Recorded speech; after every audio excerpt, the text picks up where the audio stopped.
ሰላም ቤተሰብ እንዴት ናችሁ? ከኔ ጋር ሁሉ ሰላም ሁሉ መልካም ነው። ያላችሁበት ሰላማችሁ ይብዛልን። እንግዲህ ብሩኬና ሀይሚ ተያይዞ መጥቶልናል ማለት ነው ዛሬ ማለት ነው። እውነቱን ተናግረዋል። የትላንትና ያጠፋ እንግዲህ ፕራንክ ነው።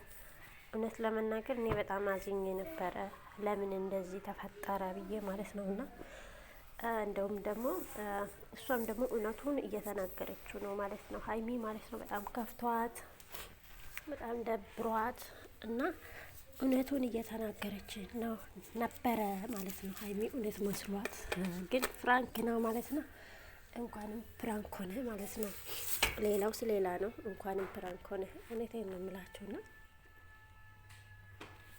እንኳንም ፕራንክ ሆነ። ፕራንክ መሆን አንድ ነገር ነው እና ብሩኬ ግን በቀጣይ እንግዲህ በቀጣይነት ተጠብቋለች ማለት ነው። ሰው ከወደዳችሁ ላይክ፣ ሼር፣ ሰብስክራይብ ማድረጋችሁን አትርሱ። ውድ የሀገሬ ልጆች ወዳችኋለሁ፣ አበረታቱኝ ማለት ነው። ላይክ እና ሼር እንዳይለየን።